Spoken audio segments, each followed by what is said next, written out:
నార్మల్‌గా ఒక అమ్మాయికి ఇలాంటి ఒక సిట్యుయేషన్ వచ్చినప్పుడు, ఆ అమ్మాయిని తనకి సింపథై వచ్చేలాగా వాడుకునే ఛాన్సెస్ చాలా ఉంటాయి. అలా వాడుకోవచ్చు కూడా. అలా సిక్స్త్ సీజన్‌లో కూడా చూసామనమాట. రేవంత్ మీద ఒక పర్టిక్యులర్ పర్సన్ ఎంత దారుణంగా మాట్లాడారు, ఎంత దారుణంగా హ్యూమిలియేషన్ చేశారు అనేది. సో, అతని వెనక, అతని ముందు చాలా దారుణంగా మాట్లాడారు. అలాంటి సిట్యుయేషన్ సింపతి కోసం. సో, అలాంటి సిట్యుయేషన్ ఈ అమ్మాయి కూడా వాడుకోవచ్చు. బట్ వాడుకోలేదనమాట.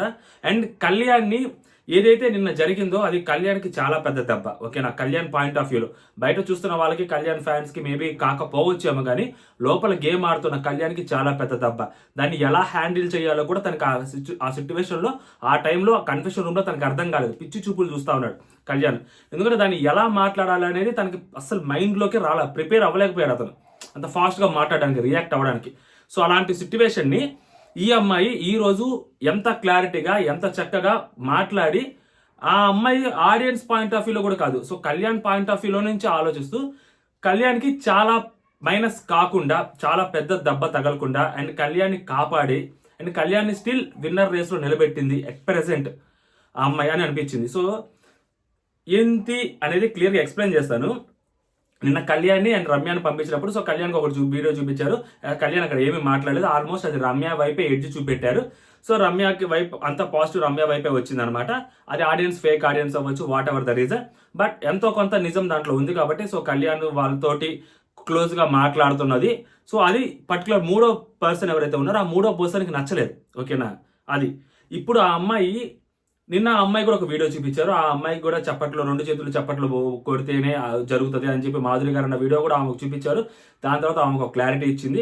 దానికి ఆడియన్స్ యాక్సెప్ట్ చేశారు. సో, ఈరోజు ఆమె మాట్లాడిన మాటలు ఏవైతే ఉన్నాయో, కళ్యాణ్‌కి లడ్డు ఇస్తూ, "నువ్వు నాకు ఒక క్లారిటీ ఉంది. సో, తన విషయంలో, తనకి నా విషయంలో ఒక క్లారిటీ ఉంది. సో, నేనేమంటానంటే ఆడియన్స్‌కి కూడా మా మీద ఒక క్లారిటీ ఉంది. మూడో చెవి పెట్టొద్దు. అంటే లైక్ మూడో వ్యక్తి ఏదైతే చెప్తే అది వినొద్దు. దాని గురించి ఆలోచించొద్దు" అని చెప్పింది. ఇక్కడ ఆ అమ్మాయి ఎంత క్లారిటీగా ఉందనేది, ఆ అమ్మాయి గేమ్‌ని ఎంత బాగా అనలైజ్ చేసింది అనేది చెప్తాను చూడండి మీకు. అమ్మాయి సిట్యుయేషన్స్‌ని చాలా జాగ్రత్తగా పరిశీలిస్తుంది. ఫర్ ఎగ్జాంపుల్ లోపలికి వచ్చిన ఎవరైతే వైల్డ్ కార్డ్స్ ఉన్నారో, వైల్డ్ కార్డ్స్ వచ్చి రాగానే ఆయిషా టార్గెట్ చేసింది. ఆయిషా టార్గెట్ చేసిన వెంటనే సో, తనకి నిన్న ఛాన్స్ వచ్చింది. నిన్న ఛాన్స్ వచ్చినా గానీ ఆ ఛాన్స్‌ని యుటిలైజ్ చేసుకోలేదు. అంటే ఆ పవర్ అసలకి తను డిజర్వ్‌డే అని చెప్పింది. ఎందుకంటే రైవల్రీ మెయింటైన్ చేయడం తనకు అక్కడ ఇష్టం లేదు. ఓకేనా? ఎందుకు ఇష్టం లేదంటే, సో, మాధురి గారు నువ్వు టాప్ 3లో ఉంటావని చెప్పిన తర్వాత, సో, ఓకే, ఆమెకు ఒక క్లారిటీ వచ్చుంటది గేమ్ మీద. సో, ఇక వీళ్ళు కావాలని నన్నే టార్గెట్ చేస్తుంటారు. అనవసరంగా మనం వాళ్ళ జోలికి వెళ్ళొద్దు. వాళ్ళ జోలిని మనం పెద్దవాళ్ళని చేయొద్దు. వాళ్ళతో రైవల్రీ పెట్టుకోవాల్సిన అవసరం లేదని చెప్పి ఆమె అనుకుంది. దానికంటే ముందు వారం కూడా సో, కళ్యాణ్ ఏదో చిన్న తప్పు చేశారని చెప్పి, సో, కళ్యాణ్ అది తనకి సంబంధం లేని విషయం. ఎందుకంటే అక్కడ తన ఎఫెక్ట్ అయింది కూడా, తన ఎఫెక్ట్ కాలేదు. అక్కడ బర్నీ గారు ఎఫెక్ట్ అయ్యారు. అయినా కూడా తనకి ఆ వీడియో చూపించి తనకి వర్సెస్ కళ్యాణ్ చేద్దామని చూసారు. ఆ అమ్మాయి ఆ సిట్యుయేషన్ కూడా చాలా జాగ్రత్తగానే హ్యాండిల్ చేసుకుంటూ వచ్చింది ఎట్ ప్రెజెంట్ ఇప్పటివరకు. ఓకేనా? ఆ తర్వాత వైల్డ్ కార్డ్స్ లోపలికి వచ్చిన తర్వాత నాన్న అనే ఒక పదం ఎప్పుడైతే ఆ సర్కాస్టిక్ గా మాట్లాడడం మొదలు పెట్టారో, అది ఇమాన్యుయల్ మాత్రమే అంటున్నాడు, నేను అనేది కాదు అది. సో, కాబట్టి ఇమాన్యుయల్ అలా సర్కాస్టిక్ గా మాట్లాడడం వల్ల బయటకు వెళ్ళిందే కానీ, అది కొంచెం సర్కాస్టిక్ వేలో వచ్చింది. అది నెగిటివ్ కాలేదు. బట్ నెగిటివ్ అయిందల్లా, సో, ఏదైతే ఆయిష చెప్పిన పాయింట్స్ ఉన్నాయో ఆ పాయింట్సే నెగిటివ్ అయ్యాయి. సో, కాబట్టి ఈ నాన్న అనేది కొనసాగుద్ది. ఇవి మాత్రం కొనసాగవు అని చెప్పి భరణి గారికి కూడా చెప్పి, సో, భరణి మీరెవరైనా ఏమన్నా అంటే మీరు కూడా తిరిగి రివర్స్‌లో మాట్లాడండి తప్పితే, సో, దీని మీద ఓవర్ రియాక్ట్ అవ్వద్దు అని చెప్పి అక్కడున్న దివ్యకి గాని, అక్కడున్న భరణి గారికి కూడా చెప్పింది.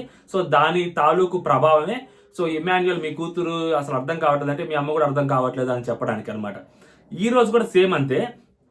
కళ్యాణ్ నువ్వు వేరే వాళ్ళ మాట వినొద్దు. వింటే నీ గేమ్ పాడవుతది అన్న దాంట్లో చెప్పడానికి మెయిన్ రీజన్ ఏంటంటే, ఆ అమ్మాయి పక్కన ఇంకొక సిట్యుయేషన్ జరుగుతూ ఉంది కదా ప్యారలల్‌గా. డెమోన్‌ది, రితుది. సో, డెమోన్‌ది, రితుది జరుగుతున్నప్పుడు డెమోన్‌కి రమ్య వచ్చి సేమ్ అదే పర్సన్ రమ్య వచ్చి ఆ అమ్మాయికి డెమోన్‌కి ఏవేవో చెప్తే, సో, డెమోన్ దాని గురించి మాట్లాడుతూ సో, కొంచెం రితుని దూరం పెట్టడం ఈ అమ్మాయి కూడా దగ్గర నుంచి చూస్తుంది. ఈ అమ్మాయి, రితు మాట్లాడుకున్నారు ఆ విషయాన్ని. అంటే ఒక వైల్డ్ కార్డ్ వచ్చి సో, డెమోన్‌కి ఏదో చెప్తే ఒక సిట్యుయేషన్ గురించి, ఆ సిట్యుయేషన్ తోటి డెమోన్ దూరం పెట్టడం వల్ల వాళ్ళ మధ్య ఏదో నిజంగానే జరుగుతుందేమో అన్న సెన్స్ ఆడియన్స్‌కి వచ్చి వాళ్ళ క్యారెక్టర్ గురించి కూడా మాట్లాడుకునే అవసరం ఇప్పుడు వాళ్ళు చెప్పారు కాబట్టి వీళ్ళిద్దరు దూరం అయితే, లేదా వీళ్ళిద్దరు కొంచెం డిస్టెన్స్ మెయింటైన్ చేస్తే అది ఆడియన్స్ పాయింట్ ఆఫ్ వ్యూలో చూడడానికి చాలా దరిద్రంగా ఉంటది. నిన్న కూడా మనం చూసాం. డెమోన్‌కి యునానిమస్‌గా డెమోన్ కావాలని రితుతోటి ఫేక్‌గా ఉంటున్నాడు అని చెప్పి తెలిసిపోయిందనమాట. ఒకే ఒక్క దానితోటి ఆడియన్స్ అక్కడ 100% డెమోన్ చెప్పింది తప్పు అని చెప్పారు. ఈ అమ్మాయి ఆలోచించిన విధానం కరెక్టా కాదా అనేది అక్కడ ఈజీగా ప్రూవ్ అయిపోతుంది అనమాట. అందుకని కళ్యాణ్తో చెప్పిన మాట ఏంటంటే ఇంతక చాలా క్లియర్గా, కళ్యాణ్ బాబు నీకు నా మీద క్లారిటీ ఉంది, నాకు తన మీద క్లారిటీ ఉంది, ఆడియన్స్ కూడా మా మీద క్లారిటీ ఉంది. ఎందుకంటే ఆడియన్స్ కూడా నా మెజారిటీ పోల్ ఇచ్చారు కదా అమ్మాయి చెప్పిన దానికి కన్విన్స్ అయ్యి. సో అది కూడా పాయింట్, అది కూడా దృష్టిలో పెట్టుకొని సో కళ్యాణ్కి ఏం ప్రాబ్లం లేదు, నువ్వు మూడో చెవి పెట్టదు. అంటే నీకు వాళ్ళు ఏదైనా చెప్పిన దానివల్ల నువ్వు కొంచెం దూరంగా ఉండటమో, లేకుంటే నువ్వు వేరేలాగా ఉండటమో, వేరేలాగా బిహేవ్ చేయటమో అలా చేస్తే, అంటే అమ్మాయి పాయింట్ ఆఫ్ వ్యూ ఏంటంటే నువ్వు వాళ్ళు చెప్పారు కదా అని చెప్పి నాకు దూరం అయ్యి నాతో గొడవ పెట్టుకోవాలని ట్రై చేసినా లేదు. ఎందుకంటే ఈ అమ్మాయి గొడవ పెట్టుకోదు ఖచ్చితంగా. ఎందుకంటే గొడవ పెట్టుకున్నమైతే లాస్ట్ వీక్ గొడవ పెట్టుకోవాల్సి ఉంది. సో గొడవ పెట్టుకోలేదు, కళ్యాణ్తో నార్మల్గానే మాట్లాడుతుంది, కన్విన్స్ అదే చాలా జోవిల్గానే ఉన్నారు. ఈ అబ్బాయి మళ్ళీ ఏమైనా గొడవ పెట్టేసుకుంటాడేమో అని, ఈ అబ్బాయి అనవసరంగా మళ్ళీ ఒక రైవల్రీ క్రియేట్ చేసుకుంటాడేమో అని నువ్వు వేరే వాళ్ళ వాట విని సో అనవసరంగా నువ్వు వేరేగా ఆలోచించొద్దు అని చాలా క్లారిటీగా చెప్తూ తన గేమ్ని కాపాడింది. అంటే ఈ అమ్మాయి ఏ అమ్మాయి అయితే అన్కంఫర్టబుల్ ఫీల్ అయింది అని చెప్పి వాళ్ళు బాధపడి వాళ్ళు ఒక మాట అన్నారో అలా ఏం లేదు అని చెప్పి ఆ రోజు క్లారిటీ ఇచ్చింది. నిన్న కన్ఫ్యూషన్ రూమ్లో ఈ రోజు ఇక్కడక్కడ క్లారిటీ ఇచ్చింది. సో పైకి లేచి ఆ లడ్డు తనకి పెట్టి చెడు మాటలు వినొద్దు, చెప్పుడు మాటలు వినొద్దు, విని మైండ్ చెడిపించుకోవద్దు అన్నట్టు చాలా క్లియర్గా చెప్పింది అనమాట అమ్మాయి అక్కడ. సో నేనేమంటా అంటే అమ్మాయికి ఒక గేమ్ మీద క్లారిటీ ఉంటుంది. మేబీ టాస్క్లు ఆడకపోవచ్చు, ఓకేనా, తోపులాగా, బట్ ఒక ఆలోచన విధానము, ఒక గేమ్ మీద ఒక క్లారిటీ, చుట్టూ జరుగుతున్న సిట్యువేషన్స్ని అనలైజ్ చేయటము, తనకు అది నెగిటివ్ అవుతుందా పాజిటివ్ అవుతుందా అని చెక్ చేసుకోవటము, దానికి తగ్గట్టు ఆమె మూవ్ అవ్వటము అనేది చాలా క్లియర్గా కనిపిస్తూ ఉంది అక్కడ, విజువల్ అక్కడ, ఓకేనా. ఆ సిట్యువేషన్ ఎంత జాగ్రత్తగా హ్యాండిల్ చేయగలరు. ఎందుకంటే ఈ సిట్యువేషన్ అమ్మాయి సింపతి యాంగిల్లో వాడుకుంటే ఒక్కొక్కసారి మైనస్ అవ్వచ్చు, ఒకసారి ప్లస్ అవ్వచ్చు. ప్లస్ అయ్యే ఛాన్స్ ఉన్నా కూడా ఒక పర్టికులర్ పర్సన్ని అలా బ్లేమ్ చేస్తూ సో ఈ అమ్మాయి తెచ్చుకునే సింపతి అది మోస్ట్లీ ఎక్కువ రోజులు వర్కౌట్ అవ్వదు అని చెప్పి ఆ అమ్మాయి కూడా తెలుసు కాబట్టి సో అది కళ్యాణ్కి ఆ అమ్మాయి సపోర్ట్గా నిలిచింది.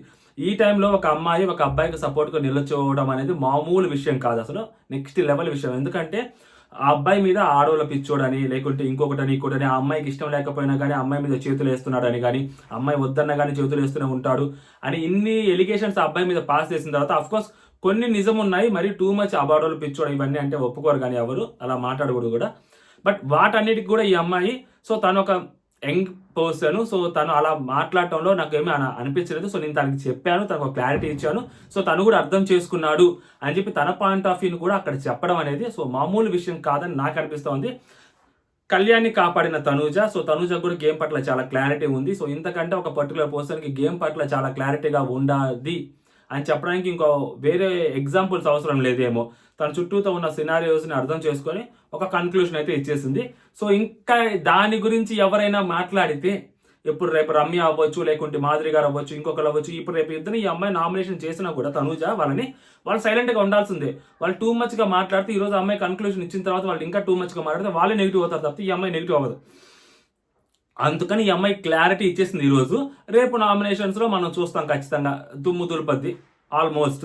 దానికి ఒక ప్రిపరేషన్, ఒక గ్రౌండ్ ప్రిపేర్ చేస్తూ ఉందన్నమాట ఇక్కడ ఈరోజు చాలా క్లియర్గా. ఇది అనమాట ఆ అమ్మాయి తెలివితేటలు.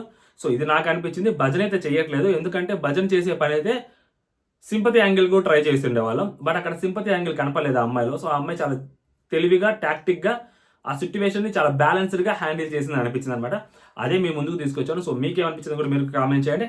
అంటే జై హింద్.